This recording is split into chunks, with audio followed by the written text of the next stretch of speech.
Kasus mutilasi di Ngawi, Jawa Timur menemui titik terang. Amarah dan gelap mata disebut membuat pelaku Rohmat Trihartanto alias Anto membunuh Uswatun dan melakukan mutilasi. Pembunuhan dan mutilasi yang menimpa Uswatun diduga berkaitan dengan dendam pelaku terhadap ucapan menyakitkan yang dilontarkan oleh korban. Korban disebut sering mengolok-olok anak tersangka dengan kata-kata kasar yang membuat Anto marah, gelap mata hingga akhirnya melakukan pembunuhan. Keduanya pun diduga menjalin hubungan percintaan yang rumit. Pasalnya, Anto telah beristri dan korban disebut memaksanya untuk segera menikahi dengan syarat menceraikan istri sahnya. Ketegangan tersebut diduga menjadi faktor pemicu konflik yang berujung pada pembunuhan dan mutilasi terhadap Uswatun. Peristiwa pembunuhan dan mutilasi terhadap Uswatun terjadi Minggu 19 Januari 2025 di sebuah hotel di Kota Kediri. Pelaku awalnya menjemput korban di Terminal Gayatri Tulungagung dengan iming-iming uang sebesar 1 juta rupiah.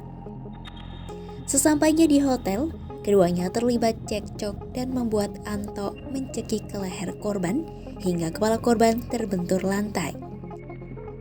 Uswatun pun mengalami luka parah dan meninggal di tempat.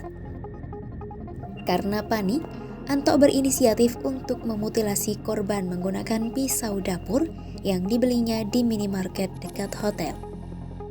Ia kemudian membuang potongan tubuh korban ke beberapa wilayah berbeda, yaitu Ngawi, Trenggalek, dan Ponorogo.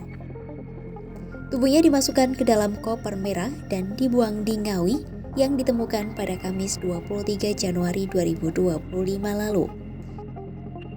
Kemudian potongan kepala ditemukan di wilayah Desa Selawe, Kabupaten Trenggalek, serta potongan kakinya ditemukan di Desa Sampung, Kecamatan Sampung, Kabupaten Ponorogo. Merasa kebingungan dan mulai berpikir untuk membuang dari mayat yang sudah dibunuh ini. Caranya bagaimana? Yaitu pertama menyiapkan koper. Koper ini diambil di rumah, kemudian juga menyiapkan beberapa barang yang dibutuhkan, antara lain plastik, lakban, termasuk pisau ya, yang dibeli di salah satu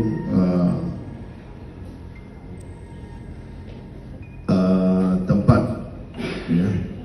Kemudian sekitar tanggal 20 dini hari itu korban melakukan aksinya, dalam arti melakukan mutilasi. Kenapa dilakukan mutilasi? Karena awalnya korban ini akan dimasukkan secara utuh di dalam koper. Tapi karena tidak cukup, kemudian dimutilasi. Diawali mulai dari kepala korban. Kemudian diupayakan masuk, tidak cukup lagi. Kemudian dimutilasi lagi kaki kanan, ulangi kaki kiri sampai batas paha, diupayakan lagi dimasukkan, ternyata tidak cukup, baru terakhir betis yang dimutilasi. Setelah itu baru yang bersangkutan merencanakan untuk membuang dari beberapa potongan baik itu kepala maupun kaki.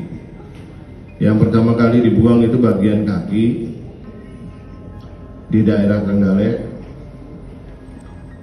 Nah, kemudian upaya untuk membuang kepala ini sempat dilakukan pada saat membuang itu, kepala terbentur dari jendela sehingga kembali kepalanya. Nah, itu sempat diurung. Perbuatan membuang kepala itu, keesokan harinya baru dilakukan pembuangan yang kedua di Ponorogo. Lokasi pembuangan potongan yang berbeda itu membuat proses pencarian memakan waktu sekitar seminggu. Setelah melakukan penyelidikan, pihak kepolisian berhasil menangkap pelaku Sabtu 25 Januari 2025 dini hari di Madiun.